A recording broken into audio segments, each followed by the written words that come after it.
Good morning, everybody. Welcome back to Homesteading Off the Grid and another morning ramble.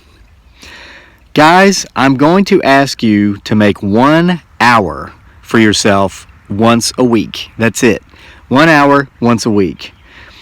As of this recording, it's daylight savings time. It's 4 November 2018, and we all have an extra hour today, of which we can do something with. Now, you may not be watching this on daylight savings time, but what I'm going to talk to you about today is applicable each and every single day of the year. And if we can all get in the practice of doing what I'm going to talk to you about here today, we are going to find more joy in our lives. Not happiness, perhaps, but joy. Now, Crazy Lake, what do you mean? If we have joy in our life, doesn't that make us happy? Let me explain what I'm talking about here. This is a bit of wisdom I picked up from Matthew McConaughey last night. The actor, I wasn't hanging out with him. You see those trees right there? Those little baby cedar trees? I'm going to spend my extra hour today. I keep looking down there at my man-made forest, all the way down there on the other side of the homestead. Check out this beautiful sunrise. Isn't that glorious? Everything's in its autumn, full, fall, color, foliage. And when I came up here just a few minutes ago, there were 6 deer up here. Yesterday, Daniel and I were passing football down there. He's got this little Nerf football that he loves to throw and punt and all this. We were down there for about an hour yesterday after we got back from that beautiful joyride where we put up the video showing all the fall colors here in northern Albemarle County, driving around some back roads. We're in Virginia, by the way. If you're wondering where is this place that is so beautiful, it's in Albemarle County, Virginia. Go Who's Go, home of UVA, Charlottesville. So anyway, while we were passing football and punting football and all that, there were 9 deer up here where I'm sitting right now, and they just watched us the whole time. It was really amazing. So those little trees, I'm going to dig them up, some of them, and I'm going to put them down there in a couple of bare spots I still have in my man-made forest, where we planted like over 200 trees down there to eventually give us a privacy screen from the road. I'm going to spend about an hour doing this. That's how I'm going to spend my extra hour, and I'm going to be filled with joy as I do this. Now, the difference between happiness and joy, and I just learned this last night. Me and Dearly, my beautiful bride, and our son Daniel decided to watch a movie last night. So I went to Amazon Prime. We're Prime members, and I like to watch the ones that are included in my membership because I don't like spending extra money that doesn't need to be spent, and I can generally always find something age appropriate for our son to watch and everything, to watch as a family. So I was looking for trailers on YouTube because they're not always included on Amazon Prime. So I go to YouTube and I'm looking for trailers, and there's a recommended video for me, and it was like I guess Matthew McConaughey giving like an inspirational speech. It was about 6 or 9 minutes long, and it was called "This Is Why You're Not Happy" or something. I knew that was kind of clickbait. I mean, but I like Matthew McConaughey. He's one of my favorite actors, and I thought, what does Matthew McConaughey have to say? Yeah, he's a successful guy. He's really good at his craft. He's made movies that are good, that are comedies, romances, actions. He's just an overall, in my opinion, a very diverse actor. So I listened to it, and the 6 minutes went by very, very quick. He was very inspiring, but he was talking about how the difference between happiness and joy. And he says so often we get caught up in trying to be happy, trying to figure out how to be happy. And he talked about how happiness is a results-driven experience. I think he worded it differently, but to that effect. In that, okay, let's say I'm making these videos on YouTube. I've had videos go viral, and that's made me very happy. We've had that neighbor in a crayon video that probably brought most of you here. I think one night it had like 450,000 views one 24-hour period, like over 200,000 views while I slept, and that made me happy. I was excited, and but yesterday, before I went to bed last night, I looked and I saw that yesterday's morning ramble only had like 850 views. Did that make me sad? No, it didn't. And I understood why when I listened to Matthew McConaughey talk. Seeing those deer are circling back around me, so I'm not I mean, I hope it's the deer. I hope it's not that 300-pound black bear that lives up here. Okay, I enjoy what I do. And isn't it amazing that the word joy is the second part of the word enjoy?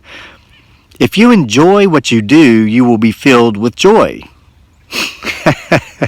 Aren't I a genius? I figured out that joy is an enjoy. Well, I just had this revelation. Maybe that's why they call me Crazy Lake. I do what I do because I enjoy doing it. I live my life that way, and that is one of the reasons people call me Crazy Lake. People have said, oh, wow, you had this great job at the post office and you quit that to stay at home with your family and make videos on YouTube of you trying to grow stuff that you kill because you don't even know how to garden? Yeah. Why? Because it brings me joy. Why? Because our needs are met, our wants are minimal, if any. All this extra stuff doesn't bring me happiness. Doing what I enjoy brings me joy, and I have a life filled with joy. So if we focus on results only and exclusively, we're not going to be very happy, because unless we get those desired results, we're not going to be happy.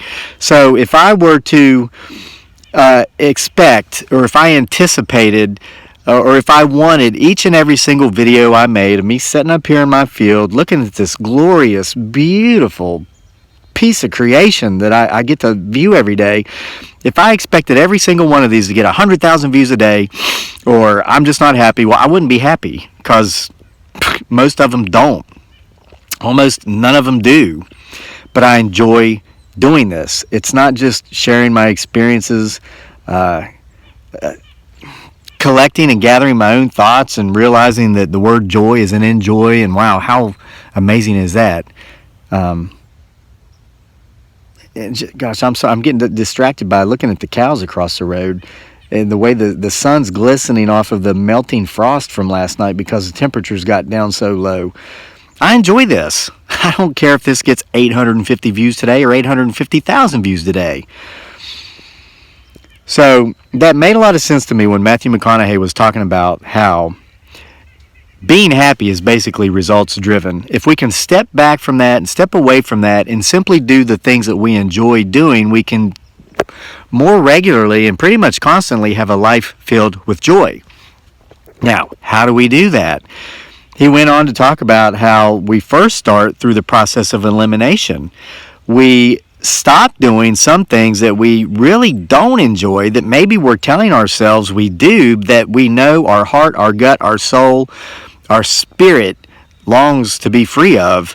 Examples, Crazy Lake? Well, like he said in this video I watched, he said, that bar you go to where, you think you're having fun, you think you're happy while you're down there, and you've been following me for a while, I don't drink, I don't drug, I used to, and so I really related when he was saying this, but the next day you have a hangover, you're trying to remember what you did, you think of the stupid things you said, maybe you offended one of your friends or your partner, maybe you got in trouble.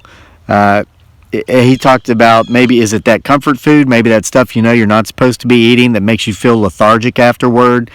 Is it the computer screen? I mean, you're watching me on a computer right now, maybe a handheld device, but are you spending too much time doing that? And when you leave this video, which might make you feel better, where do you go from here, and how does that make you feel? So eliminate the things that do not bring us joy, and then that leaves room for the things that do bring us joy. It's daylight savings time right now, and we all have an extra hour today, but again, this is applicable throughout the year, no matter if it's daylight savings time or not. Once we eliminate many of the things that do not bring us joy, we're going to make the time to do the things that do bring us joy. And guys, if we're trying to find the time to do the things that bring us joy, we're never going to find it. We never find time. I've talked about this before. We make the time. Oh my gosh, there's a deer like 10 feet away from me. Look in the weeds. Can you see it? If you can see my house right there, it's in between. There it is. See it? Looking around. I mean, this thing is walking right up on top of me. I hope you can. They're starting to move. See that?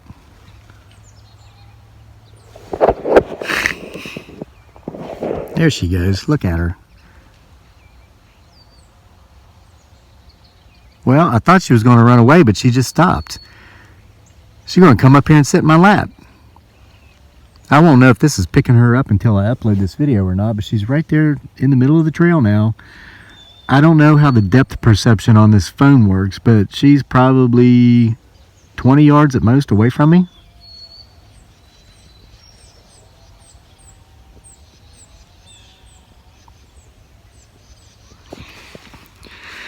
And guys, that's just an example of how doing what I do brings me joy. I was just talking about how I don't care if this video gets 100,000 views today or 850.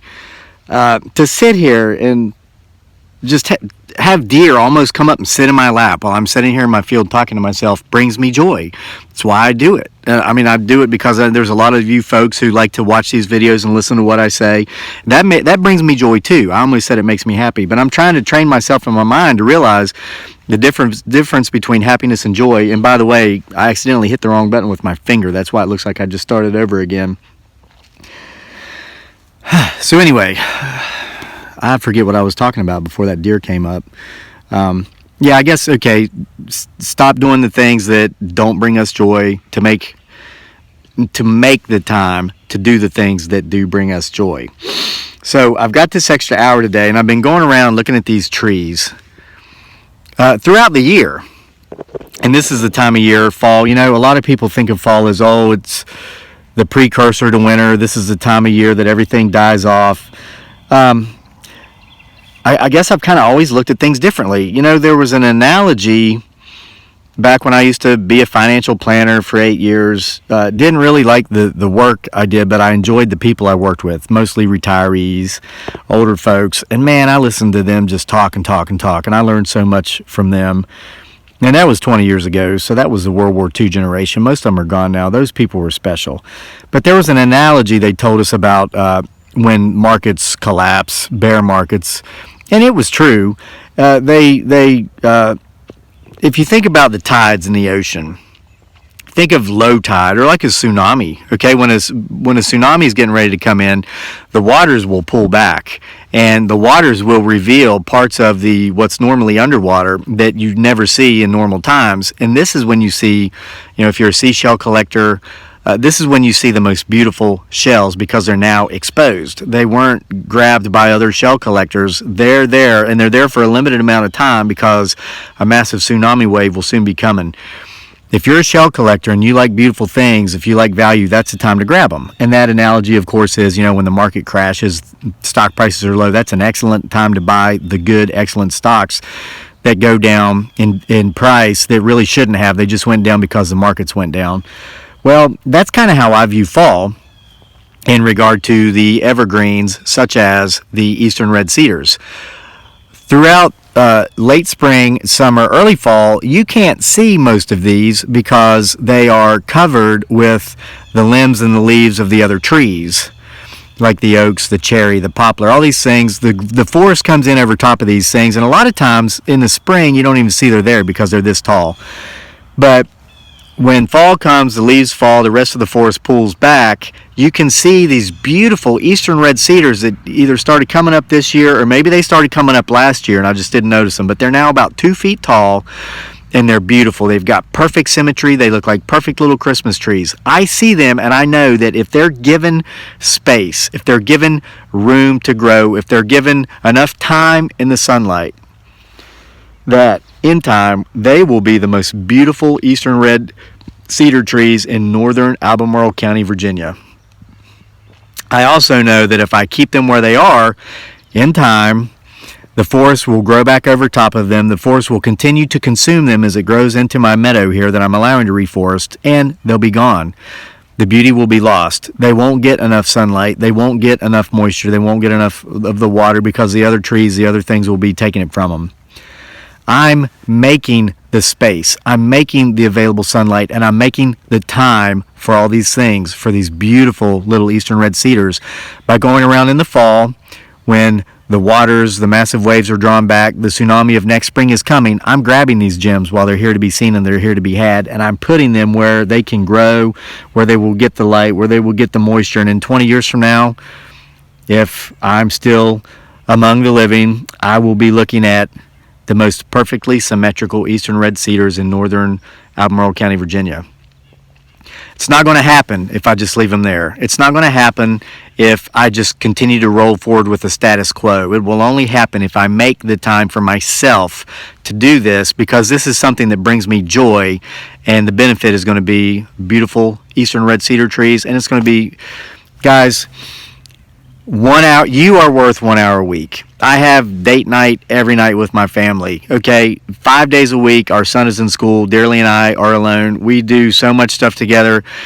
I make the time to do special things with her, even though every waking hour of every day is special with her and with our son. If I were to not make dates with my wife because I'm with her all the time, because we both are at home all day, that would be me taking her for granted, and that's something I never want to do. But guys, guess what? If we're not making the time to spend at least 1 hour a week with ourselves doing something that brings us joy, we're taking ourselves for granted, and that is worse. Don't take yourself for granted any more than you would take those who are special in your life for granted. Make that 1 hour a week to do something that brings you joy. What is it that you've been wanting to do that you've been putting off because you've been saying, well, I don't have time for that. I'll never find the time for that. Of course, you're never going to find the time for that. You got to make it. And again, it's daylight savings time as of this recording. You've got that hour today. Use it wisely. Don't sleep in. When I woke up and I realized it was daylight savings time, I thought of how everybody talks about, oh, I get an extra hour to sleep in. Me personally, what a waste of time. I hate the fact that I have to sleep, period, because I love life so much. I want to be awake doing the things that bring me joy. Again, let's get away from, and I'm going to start doing this myself, the focus. I've been doing it without knowing that this is how you actually phrase it. I'm not focusing so much on the results when I'm participating in the activities that I'm doing. I'm focusing on the fact that it brings me joy. And if it doesn't, why am I doing it? I should eliminate this, as Matthew McConaughey said, through the process of elimination, which will then make the time for me to fill that space with the things that do bring me joy. So I think I've said the same thing 20 different ways over and over long enough. So I'm going to go down here, get this thing uploaded and published. Hopefully our internet's working so it's an actual morning ramble instead of a midnight ramble. Going to kiss and hug and snuggle with my beautiful bride and darling son. And then I'm going to get out here, and for at least 1 hour today, I'm going to go around and collect some of these beautifully symmetrical eastern red cedar trees and put them somewhere else where they won't be drowned out when those waves of spring come rolling back through next spring. And I'm going to enjoy looking at them over the next 20, 30, 40, however much time I have left. So guys, I hope you got something out of this morning. You know, watch out, make sure I don't step on that deer as I'm walking back down here. And thanks for being with us here at Homesteading Off the Grid, and we will see you for more next time.